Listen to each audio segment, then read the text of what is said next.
Hello mga kalonger. Magandang tanghali po mga kalonger. So nandito tayo ngayon sa loob natin sa pangalawang butas mga kalonger. So try natin na turuan yung mga bago natin, pero magpapakawala tayo. Try natin na hindi ite-tape. Bahala na mga kalonger. Kahit mga 5 piraso lang. So hindi natin sabay-sabay palalabasin isa-isa mga kalonger. So magpapalabas tayo muna ng guide mga kalonger. So ito po, umpisahan na natin.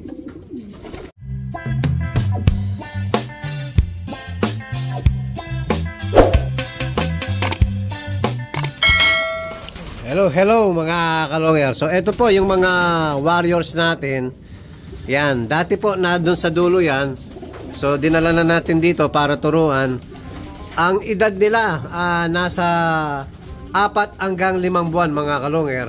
Ayan, halos po yung iba, yung dulong pakpak na lang ang hindi naglaglag. So halos bago na rin yung mga pakpak. So nagpalabas tayo ng 2 guide. Yun nga, nandun na sa baba. Ayun oh, tumuto ka na dun sa may tabi ng swimming pool. So sila yung magiging guide. Magpapalabas tayo ng isa-isa mga kalonger. So ito na po, umpisahan na natin. Huliin natin yung pinakamagulang. So huliin ko muna mga kalonger. So ito na po mga kalonger, umpisahan na po natin magpalabas isa-isa. Pero hindi po sabay-sabay. Una isa muna. Pag hindi pumitik ng mga 10 minutes, so magpapalabas tayo uli mga kalonger. So tsatsagain natin. Titingnan natin ng hindi magtitape. Baka uubra mga kalonger. So eto na po, palalabasin ko na. Walang pipitik ha. Ang inaalala natin mga kalonger, paglabas mismo sa trapdoor, biglang makikita yung paligid. Biglang pipitik. Yun ang problema natin. So isa-isa natin gagawin ngayon. So after 10 minutes, magpapalabas tayo uli ng another isang mga kalonger. Hanggang maging 5 ang palalabasin natin kung walang pipitik. So eto mga kalonger.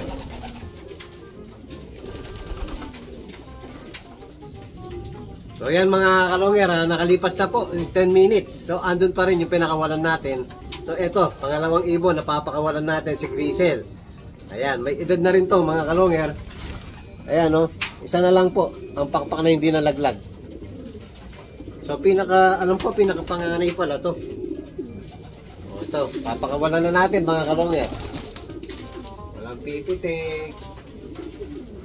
O, dyan ka muna. O, mamaya mga kalonger, hindi na po natin papakita isa-isa dahil baka humaba na humaba yung video natin. Papakita na lang natin sa labas ang mga pinakawalan natin. So ito na po sila mga kalonger. O yan mga kalonger, nandito na tayo sa labas. Yan yung mga ibon natin. Kasalukuyan binabantayan natin. So ang problema natin dito, yung napakalakas na hangin mga kalonger. Ayan o, makikita nyo yung mga puno. O tingnan yung puno ng mangga. O yan po. Kahit ayaw lumipad ng ibon, yan po, napupersa sa hangin. O, ang problema natin ngayon, ayan, kalalabas lang natin, parang hindi ko na nakikita si Grisel. Pumitik na ata mga kalonger. Wala sa diving board oh. O yung ibang pinakawalan natin 4, ayan, nasa labas. Yung pinaka-guide natin ayun sa baba. Ayan. Ayan mga kalonger oh.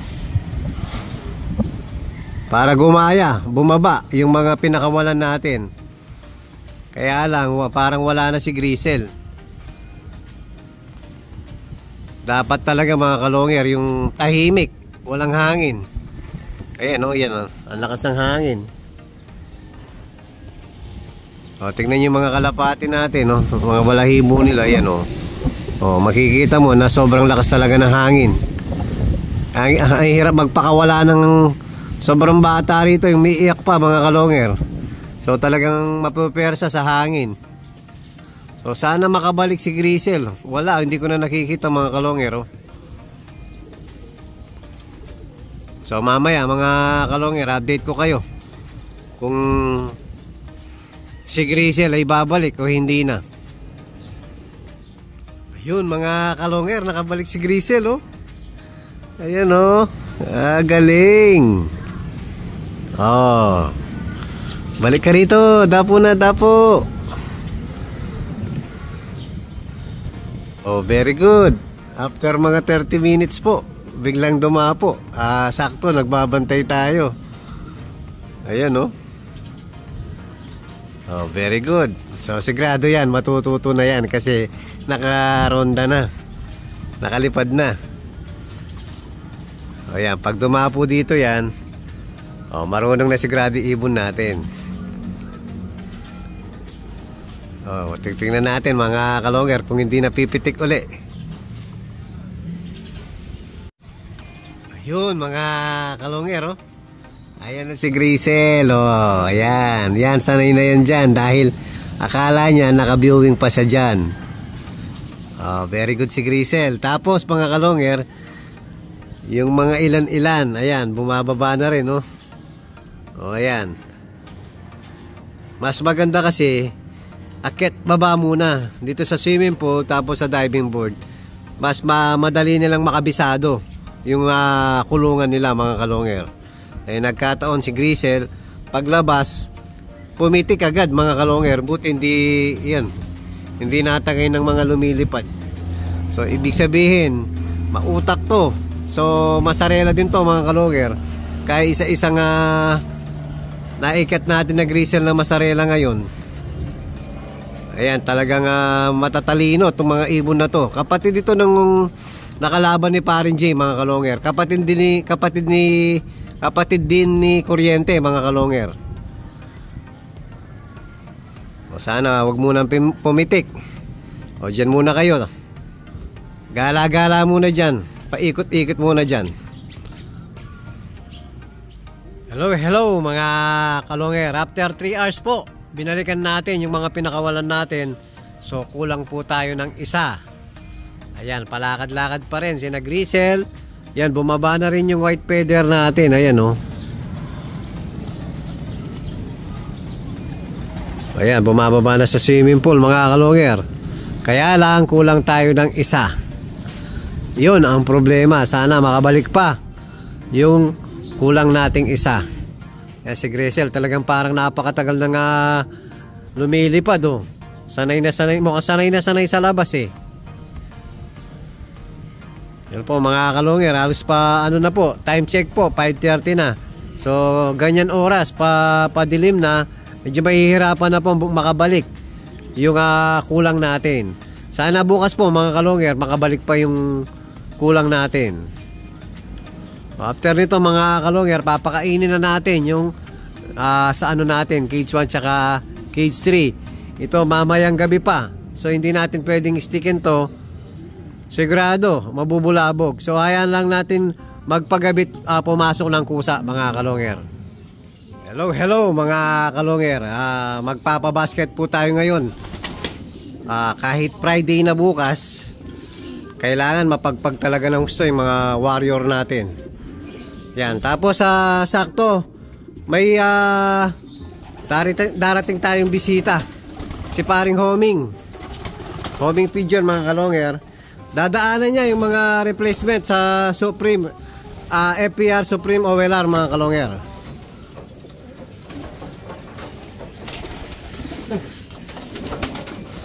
Oops. Bali sasabay na natin pababa yung mga pang-replace natin. Yan si Red Check. Tataya ko yung bayad ko dito. Tara let's mga kalongger. Hello mga kalongger. Yan po sakto. Ito yung pang-replace natin.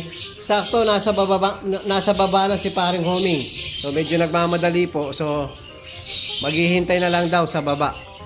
Yan, tara na mga kalongger. Alin ba yan? Sige, isama mo na lang muna dyan para isang training box na lang. Yung ibabasket natin, pagsamahin na lang natin.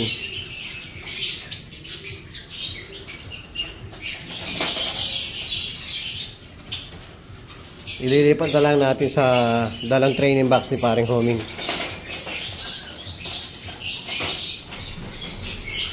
O, tara, let's po mga kalongger, baba na po tayo. Naghihintay na si paring Homing, ay magbibiyahe pa ng Manila. So nasa baba na po siya. Oh, hello mga kalongger. Ayan po si paring Homing. Napakasipag na tao. Diretso na ng Manila niya, pare? Manila ba? Yan po, napakatsagang tao ni paring Homing. Siyempre, ano yan, double purpose yan. Sigurado. Pumapares na yung pula, oh. Ano yan, pare? Deliver na naman? Ibot. Iba, pang, replacement natin Ah, may... Ilan ba yung sayo? Pare, isa. Sir Emil. Ah, dalawa. Balikan to, pare. Yung sa akin, 6, wala lahat, pare. Anong nangyari? Shoutout sa FPR Supremo Wheeler. Ay, ayos yung management nyo. Oo. Sinasabi ng Lahat ganyan, pare-pares ang reklamo. Ubos ang mga ibon. Sana ito na yung huli baril na. Oo, pare, wala na tayong pang-replace. Naka-YB yung 4 na yan eh. Ubus na. Ubos na. Yan, time check po, 10 PM. Babiyahin ng Manila. Manila o Rizal, pare? Rizal, pare. Rizal. Tapos bukas, FPR. Tapos, ba't tayo pa uwi ng Baler Aurora ulit? Yan, taga Baler pa si pare Homing, Baler Aurora. Si tatay. Yan po, kasama natin si tatay sa vlog. Yan, babiyahin na. Okay, pare, thank you very much. Thank you. Ingat. Sergio. Ingat po, ingat. Hello mga kalongger. Ayan po, nandito na tayo sa basketing.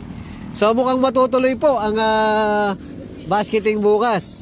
So Friday na bukas, ayan tayo mga kalongger. Magpapatos pa rin. Sana wag madisgrasya mga ibon natin dahil Friday na po bukas. Pinasasakay pa rin natin, Webis na ngayon. No? Singkata ko. Singkato tag. O, kailangan kasi talagang dahil ilang linggo po na-stack yung mga ibon natin. Yan, maraming salamat sa mga tropa. Napakasipag. Ilan yun sa'yo, Jay? One and only? Live? Ayos, very good. So good luck sa atin sa Sunday kung matutuloy man bukas, no? Sana matuloy na. Okay. 1 month na kasing 1 month na cancel, no? Para may lelot ulit tayo sa pakinig sa Yun mga kalongger, maraming salamat sa mga tropa.